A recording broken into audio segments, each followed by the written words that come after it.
All right, so you're here. You're asking yourself, what are treks into DIY tech? Um, so, ran a makerspace for a long time, and during my time teaching there, I learned that some people learn best when they're having fun and enjoying the process. So, what I thought, hey, I'll just teach by telling a story.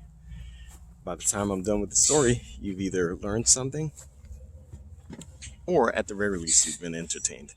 And so what we're going to do here on this channel is just do the same thing. Take some treks into DIY tech. We're going to do some robotics. We're going to do some electronics. We're even going to do some arts and crafts. And through all of that, we're going to try to source everything at your local hardware store or even your local grocery store and hobby shop. Just to make everything make it all accessible to everybody.